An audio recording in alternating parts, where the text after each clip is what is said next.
Good morning to all. Let's start our video.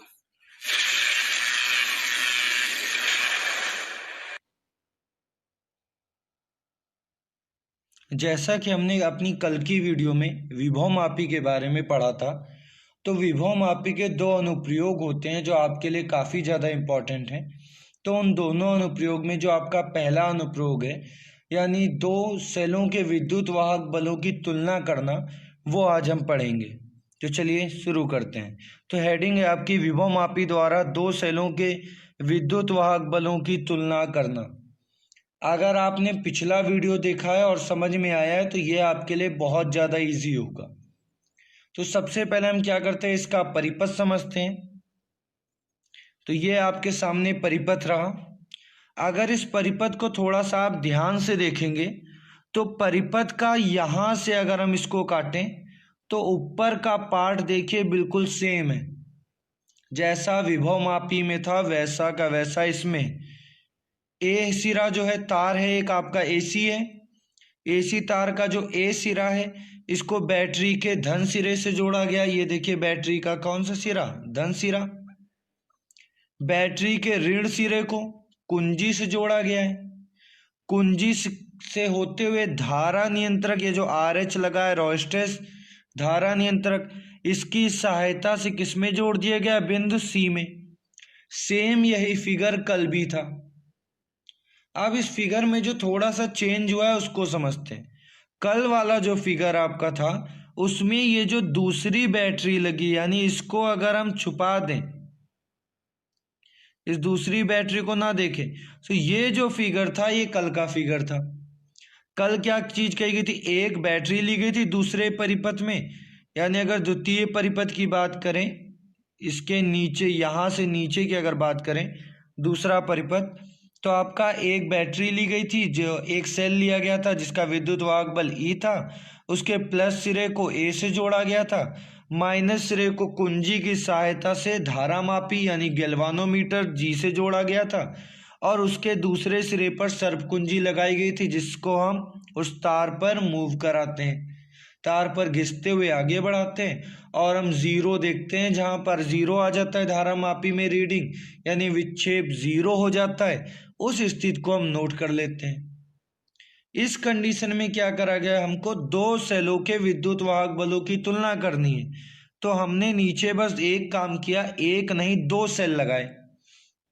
इन दोनों सेलों का जो प्लस सिरा है आपका उसको A से जोड़ दिया, और जो माइनस का सिरा है यहाँ पर दो कुंजी लगाई गई, एक कुंजी K1 और एक कुंजी K2।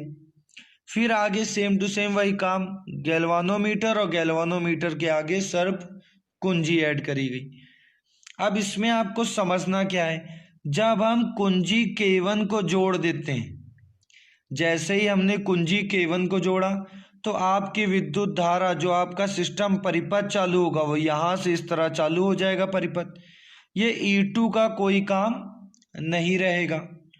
दूसरे केस में जब हम इसको बंद करके K1 को बंद करके K2 को ऑन कर देते हैं तो आपका ये परिपथ ऑन हो जाएगा, और आपका E1 जो है वो काम में नहीं आएगा।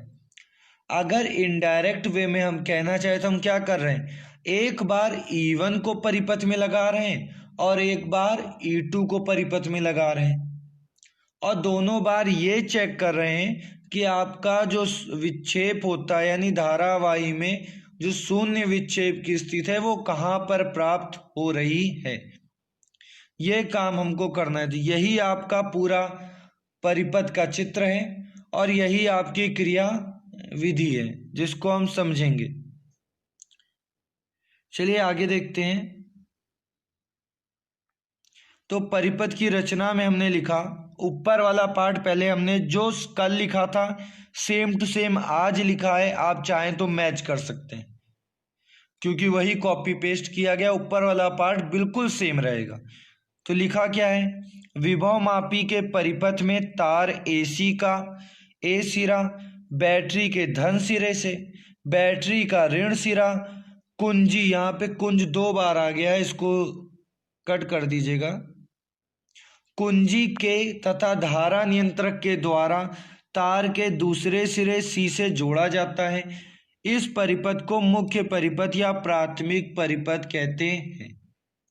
यही कल लिखाया गया था, यही इसमें भी आएगा पहले परिपथ के लिए। अब बात आती है दूसरे परिपथ की, तो उसको देखते हैं। अब दो सेल E1 व E2 जिनके विद्युत वाहक बलों की तुलना करनी है के धन सिरे को A से तथा ऋण सिरे को क्रमशः K1 व K2 कुंजी के द्वारा धारा मापी से जोड़ देते हैं। धारा मापी के दूसरे सिरे को सर्प कुंजी से जोड़ते हैं। इस परिपथ को द्वितीयक परिपथ कहते हैं। ये हो गई इसकी संरचना, आपको फिगर में समझाया भी गया। आप फिगर बनाइएगा, फिर थ्योरी लिखिएगा, दोनों को मैच करिएगा, आपको बिल्कुल अच्छे से समझ में आ जाएगा। अब बात आती है आगे क्रियाविधि की, प्रयोग विधि या क्रियाविधि। तो हमने किया क्या, पहले कुंजी K को लगाया, कुंजी K किस में थी, पहले वाले परिपथ में, उसको लगाया। प्राथमिक सेल में धारा प्रवाहित करते हैं, जो पहला से परिपथ था ऊपर वाला, जिससे तार AC के बीच में विभवांतर उत्पन्न हो जाता है। इतना काम किया। अब आपका आ जाएगा, पहले K1 कुंजी को लगाएंगे, फिर K2 कुंजी को लगाएंगे, जो बताया गया। तो पहली कंडीशन में अब कुंजी K1 को लगाते हैं, जबकि कुंजी K2 को हटा रखते हैं। सर्प कुंजी द्वारा तार पर शून्य विक्षेप की स्थिति ज्ञात करते हैं। माना बिंदु P1 पर शून्य विक्षेप की स्थिति ज्ञात होती है। फिगर में बिंदु P1 भी प्रदर्शित करा गया है। P1 पर शून्य विक्षेप की स्थिति प्राप्त होती है और P1 की लंबाई जो है वो कितनी है, L1 है। इस कंडीशन से अगर विभव मापी का आपको कल फॉर्मूला याद होगा तो E1 बराबर हो जाएगा KL1, समीकरण नंबर 1। इसी तरह अब क्या करेंगे, कुंजी K1 को हटा लेंगे और कुंजी K2 को लगा देंगे। तो अब कुंजी K2 को लगाते हैं, जबकि कुंजी K1 को हटा रखते हैं। सर्प कुंजी द्वारा तार पर शून्य विक्षेप की स्थिति ज्ञात करते हैं। माना बिंदु P2 पर शून्य विक्षेप प्राप्त होता है और P2 का लंबाई कितनी आ गई, L2। तो यहाँ से हो जाएगा E2 बराबर KL2। कल हम लोगों ने इसका फॉर्मूला पढ़ा था। E बराबर लिखा गया था VAP और बराबर लिखा गया था KL। यहाँ पर जो K है, छोटा K, स्मॉल K, ये आपका विभव प्रवणता को प्रदर्शित करता है और L आपका लंबाई, कहाँ पर शून्य विक्षेप प्राप्त हो रहा है। तो पहले वाले केस में L1 दूरी पे प्राप्त हुआ तो L1 रखा, दूसरे वाले केस में L2 दूरी पे प्राप्त हुआ तो L2 रखा। अब आगे चलते हैं, यहां से फ्रॉम इक्वेशन 1 दोनों इक्वेशनों को कंबाइंड कर रहे हैं। कंबाइंड भी कैसे, डिवाइड करके। तो E1 बाई E2 बराबर KL1 बाई KL2, K से K कैंसिल, तो E1 बाई E2 बराबर L1 बाई L2। यही आपका फाइनल समीकरण है। अब इसका यूज कैसे कर सकते हैं, मान लेते हैं हमको दोनों सेलों का विद्युत वाहक बल नहीं पता था, पर हम जब इस फॉर्मूले का यूज करेंगे, L1 और L2 निकालेंगे, तो हम तुलना तो कर सकते हैं। मान लेते हैं जैसे L1 बराबर आता 5, L2 बराबर आता 10, तो फॉर्मूले के अकॉर्डिंग बटे में जाता, 5 से 10 कटता 1/2। तो हम ये तो बता सकते हैं कि दोनों का अनुपात कितना है, 1/2 है। त्रियक गुणा करके हम रिलेशन स्टेब्लिश करके बता सकते हैं। और बाई चांस केस अगर ऐसा हो कि आपको E1 या E2 में से कोई एक पता हो, तो आप उसका मान लेंगे। L1 L2 का मान आपको प्रयोग विधि से मिल ही जाएगा। इन तीनों की वैल्यू आप रखेंगे और जो अज्ञात आपका सेल है उसका विद्युत वाहक बल आप ज्ञात कर सकते हैं। तो दो तरीके से इसका यूज होता है, वो हमने लिख लिया। इस सूत्र के द्वारा हम दो सेलों के विद्युत वाहक बलों की तुलना कर सकते हैं।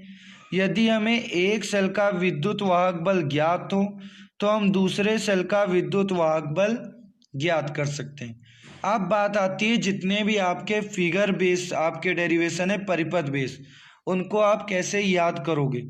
तो आप ना इनकी थ्योरी याद करते हो, आप सिर्फ क्या याद करते हो, इनका फिगर। आप इनका जो फिगर बनता है आप उसको याद करोगे। फिगर को देखकर, यानी पेपर में मान लीजिए आया तो सबसे पहले आप फिगर ड्रॉ करेंगे, फिगर को देखकर आप उसकी रचना लिखेंगे और उसी फिगर को देखकर आप उसकी क्रियाविधि लिखेंगे।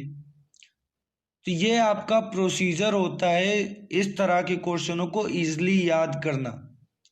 हमने मीटर से तो पढ़ा, एक फिगर उसका।